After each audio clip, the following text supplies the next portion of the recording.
Mike Wilbon, Tony.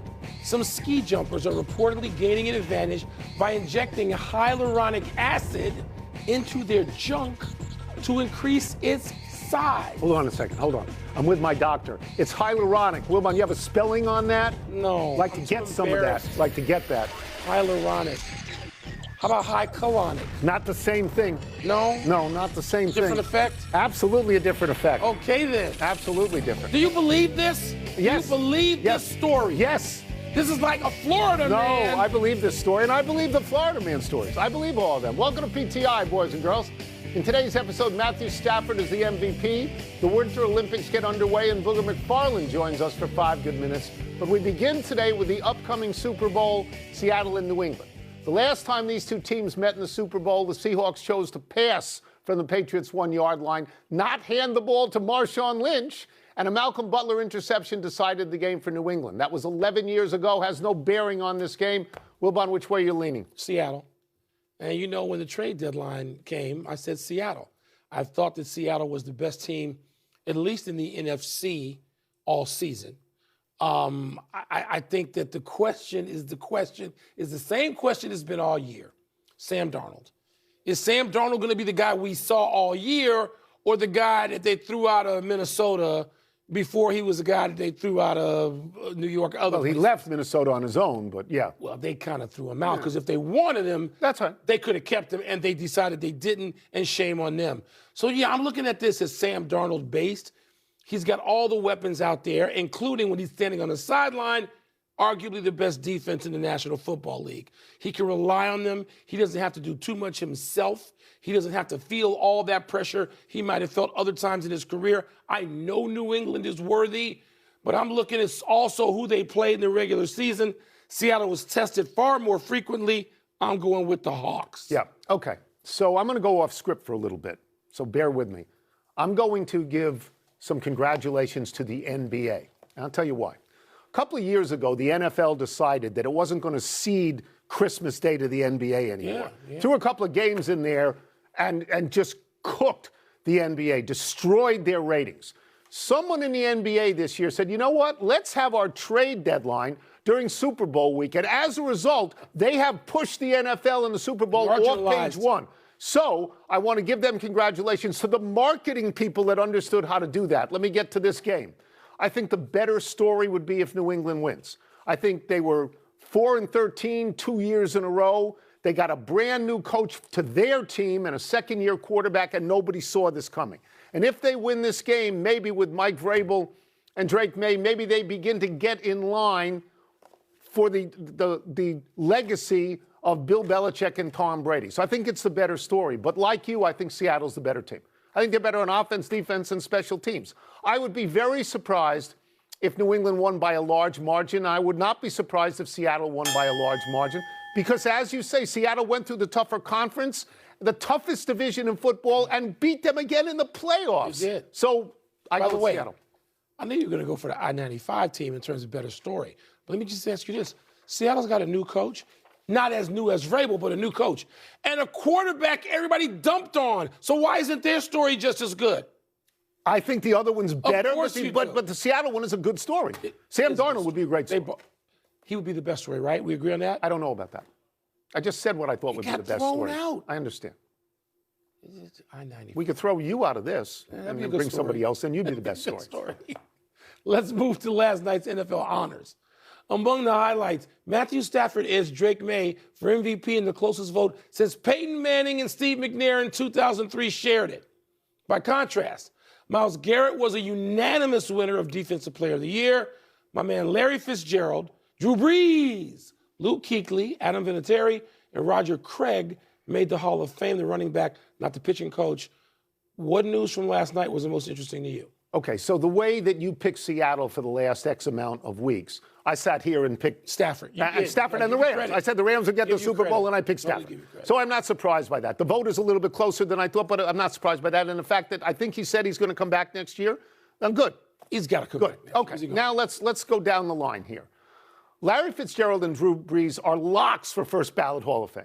Absolute locks. Adam Vinatieri, in my mind, is the greatest kicker who ever played, certainly the most clutch kicker. And Luke Kuechly had a short career, only 8 seasons, but was dominant. During that time. Dominant. So I am intrigued most by the fact that Roger Craig made the Hall of Fame on that special ballot.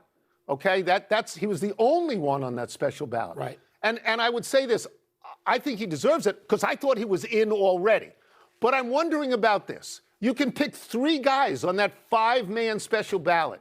And if Roger Craig is the only one who got in, that indicates to me that maybe Bill Belichick and Robert Kraft got a lot of votes. Of course that the other 4 guys, they all may have been bunched together. Yeah. I'd like to see the voting. Nobody got 50, nobody got 40, but they all got could have all had LC 35 Greenwood to 40. too. Well, this is the thing. To me, if there was the anti-Patriots bias out there, that would have bounced Kraft and Belichick, and I think would have meant that Greenwood and Anderson got in, and that's not what happened. I'm going to get back to at the end of mine to the Hall of Fame. The thing that gets me, Tony, is Myles Garrett, unanimously. Yeah. And, okay, it's deserved. And, Tony, do you know who he joins? How about this? It's a small list, and it's a great for a guy who wins it twice, right? Bruce Smith with 2. Joe Green, Mean Joe. Ray Lewis, Reggie White, Mike Singletary. They all got 2. Aaron Donald, 3. Lawrence Taylor, 3. And J.J. Watt, 4. Come on. Yeah. They're all, the only ones not in the Hall of Fame are on the way to the Hall of Fame, J.J. Watt. Right. Somebody else is probably on the way, Aaron Donald, on the way to the Hall of Fame. So there's that, and then there's something I don't want to get too emotional. Larry Fitzgerald is a dear and personal friend. I knew Larry Fitzgerald's dad, who was known affectionately as Big Fitz. He's a lot bigger, as you know, than Larry. And to have a guy in your neighborhood whose son makes the Hall of Fame, it's overwhelming. It's so cool. I texted Larry last night, and he's so gracious.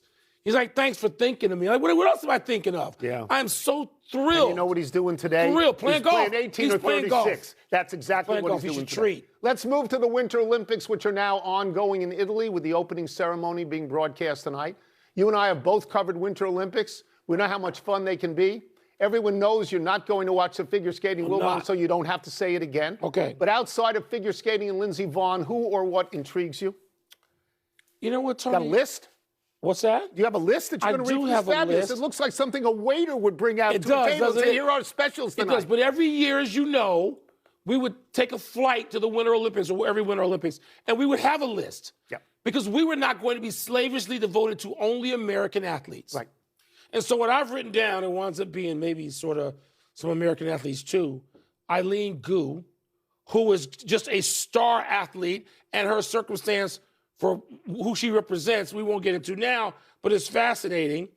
There's a Royal Marine in the British forces, Taylor Lawrence. Not Lawrence Taylor. Yeah, Taylor Lawrence, 29-year-old guy. Once again, Royal Marine commander in the British forces. I want to see what he can do.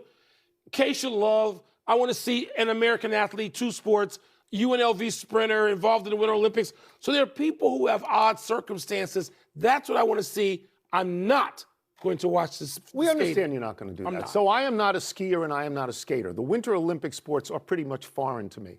But I learned over a long period of time that I really like watching the bobsled. I like watching the downhill. I like watching the speed skating. I wrote a couple of other things down here. I mean, I like the jumping. Right? And for me, you get to see these things, and I am going to watch the figure skating. Why? Because sometimes somebody comes out of nowhere. You never heard this person's name before, like Oksana Bayul, when she won gold. You know, and so I want to see those things. The charm of the Winter Olympics and the Summer Olympics is they put people in front of you that you have never seen before, and you fall in love with them. Otherwise. You fall in love with them. Yeah. So I remember I was in Lillehammer, and a guy named Johan Olof Kass, he won, I think, 3 speed skating gold medals, right? And for me, I was really impressed by that. Then I later found out he became a doctor. And I was further impressed by that. Speed skating, for me, introduced me to the glorious wins of Bonnie Blair and the agony of Dan Jansen, who had to wait so long to finally win one. There is an Italian speed skater who is going to be in this Olympics. Let me get her name right. Arianna Fontana. She competed at 15 years old in Turin in Italy. She's back in Italy, that's her home country, at 35 years old, and she's only won 11 medals in the Olympics. So if you point her out to me, I want to watch her. Something else I'm going to point out to you because I know we're going to watch. the hockey, which is Oh, sure. different. Oh, It's sure. different than the NHL. Oh, sure. It's different than any other competition. There's no fighting. It's pure. It's artistic. It's great to watch. Let's take a break. Coming up, we will ask Booger McFarland which of the Super Bowl defenses impresses him more. And Booger won 2, so we'll ask him how much Super Bowl experience actually helped. Do you want to see the quad god? The guy who jumps out of the gym like David Thompson on skates? Elam Malinin? Want to see him? Does he do it with a torn ACL? No, like we Vaughn? understand that she's the I'm star. just saying, We understand. she's the quad god. Well, She went to the box. we are fewer than 49 hours away from the kickoff of the Super Bowl, which makes it a perfect time for a visit from our great friend and a 2-time Super Bowl winner, ESPN NFL and college football analyst Booger McFarland, wearing a shirt from Jupiter Hills, one of the few courses in South Florida that actually has hills. They got significant hills there. Let's start Wait, with I want to this. know if Booger's wearing a Super Bowl ring. Oh, Do you you wearing a have Super either Bowl one ring? of those rings on? I don't have the rings on, but they will be on Sunday night in the Ooh, postgame. Okay, good, that's good. Good. Let's start with this. As an accomplished defensive player yourself, which of these two defenses impresses you more? You know what, Tony? For me, it's got to be the New England Patriots because it's a bunch of no-name guys that have been casted off. You know, you take a look at a guy like Caleb Von Chason, a guy who was drafted by Jacksonville. They said he couldn't play. Look at Carlton Davis. He's gone from Detroit to Tampa. Now he's in New England. I mean, guys, Robert Spillane, like you can go on of guys that they said they couldn't play, a bunch of cast-offs, but Mike Vrabel has gotten them there, and he's gotten them to play at an extremely high level. I love when a team gets guys that can play and you put confidence in them and these guys go out and perform because all these guys are like really rare athletes. Like anytime you make it to the NFL, you're a really good player. Sometimes coaches and organizations give up on you too soon. And it's really cool to see a guy like Mike Vrabel, who, oh, by the way, the Tennessee Titans gave up on, which they still had him now, don't you think? And now he is in New England. He was given up on. These players have been given up on, but they are forming one of the really good defenses in our league. And it's really, really cool to see. Like we know about Seattle. They got a bunch of big name guys, first round guys, but it's really cool to see the guys in New England play at the level that they're playing at now. Well, one guy on Seattle who people gave up on, Mr. Sam Darnold, has been rattled, as you know, in some big games in the past, Booger, as a defensive player. Are there things you would try to do to get in his head early, hoping to return him to that guy who used to throw it to the other team a few times? You know what, Mike? It's really simple. And it doesn't matter if it's Sam Darnold, Tom Brady, Phil Simms, Patrick Mahomes. Quarterbacks don't like to be hit, man. Like, you don't have to say a bunch of words to quarterbacks. You don't have to talk a lot of noise. You don't have to talk about their mom, their dad. You just hit them in the mouth, and you hit them over and over and over. And when he drops back again, you tell him, hey, I'll be right back. Warren Sapp used to tell the quarterbacks, hey, I'll see you in a few seconds, okay? No problem. I'll be there. And like he and Brett Favre had some of the great wars. And you just get back there and you make them uncomfortable. And like years ago, before they outlawed you being able to fall on the quarterback, you'd hit them and you'd land on them with all your weight. And so not only do you hit them, but you get the double impact of 300 pounds landing on them. And so I think if you're the New England Patriots, you hit Sam Darnold because what happens is you don't want to be hit, so you get rid of the ball sooner and you make the quarterback throw the football before he wants to. And I think if you're Mike Vrabel, and you and your coaching staff are sitting in a private moment, you have to be honest with yourself and say, hey, guys, how do we win this game? And I think Sam Darnold has got to throw the football to the Patriots a couple of times. He's got to throw it before he wants to throw it. And so it's really simple, Wilbon. You hit him in the mouth, and you try to see if you can draw blood at some point. I love that. That's No, that's right. what you live for. I did. I grew up with I understand. the But franchise I loved didn't even have a quarterback. That's right. So we wanted to hit the other guy's quarterback. Booger, Mike Vrabel, Josh McDaniel, and you all participated in Super Bowls. Is experience in them a real thing or something that goes away at kickoff? It is a real thing, and I'll take it to the wheelhouse of all three of us. How many times have we played that golf course that you've played before, and you've probably shot one of your better scores on that golf course before? You got some great memories. You're like, man, I remember hitting that shot. If I hit it there, I know the putt. It's the same way in the Super Bowl. When you've been there and done that, there's a familiarity with understanding what the day is going to be like. Because if you haven't been there, you have no idea. Like, you can bring in all the guest speakers you want to tell you what's going to be like. Here's what the halftime is like. Here's what the pregame is going to be like. Here's how many superstars are going to be on the sideline. But until you've been there, until you've made that putt on 18, think about Tiger Woods, Torrey Pines, 72nd hole, 18 green. He'd been there. He said, I knew what it was like. Now, you juxtapose that to somebody that hadn't. They may think about the situation too much or read more break into the putt. And so, Mike, man, it's really simple, man. When you've been in these games before, when you understand the magnitude of the moment, there's a comfort level. And I think ultimately that's what we're speaking of. It's comfort, understanding how you're going to breathe, how you're going to react, how you're not going to allow the moment to become too big and realize, guess what? It's just football, guys.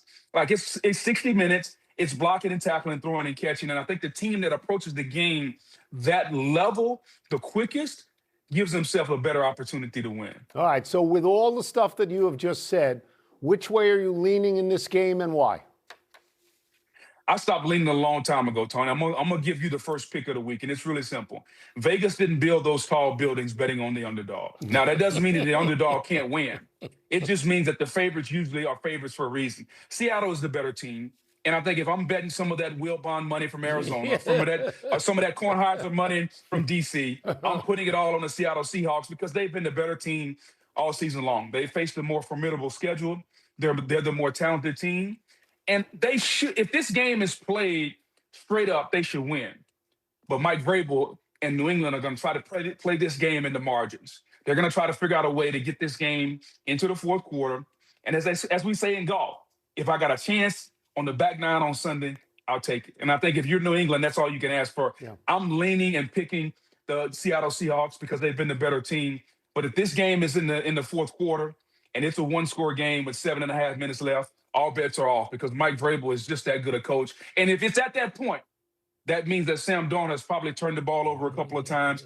I think it's going to be a really good game if we get it to the fourth quarter, but something tells me Seattle is not going to allow it to be there. Thank you, Booger, as always. That was great. Thanks for a Friday, not your usual Thursday. Thank you. Much appreciated. Hey, guys, thank you. It's been a great year, and I look forward to being on the golf course with you guys soon. Good. Okay, good. Let's take one last break. Still to come is Jim Schwartz's right to sit out a season rather than coach the Browns defense. And a few thoughts on the life and times of a great Hall of Famer and friend, Sonny Jurgensen. How many people out there think know Sonny's real first name? All of them. No, we know it's not. No, I know. We know it's not. Happy time, people. Happy 29th birthday, Colin Morikawa. Oh, man. Morikawa has won 2 majors. He won the 2020 PGA at Harding Park in San Francisco, near where he went to college at Cal. He won the 2021 British Open, excuse me, at Royal St. George's. So it's been a while. Morikawa has 6 wins on the PGA Tour and has played for the United States team in the Ryder Cup 3 times, where his record is 4-3-1. He is regarded as a great shot maker with his irons. But 2025 was a down year for Morikawa. Did not win on tour, 0-2-1 at the Ryder Cup at Bethpage, and in the majors, he missed the cut at the British, and his best finish was T14 at the Masters. Wilbon, you know Morikawa, and I know you root for him. I do, and I'm rooting for him to sort of start to bounce back in Scottsdale this week. Right, Tony? At the Waste Management. Yep. So I hope he does that. He's quietly charismatic. No controversy about Morikawa. As you are, but not quietly.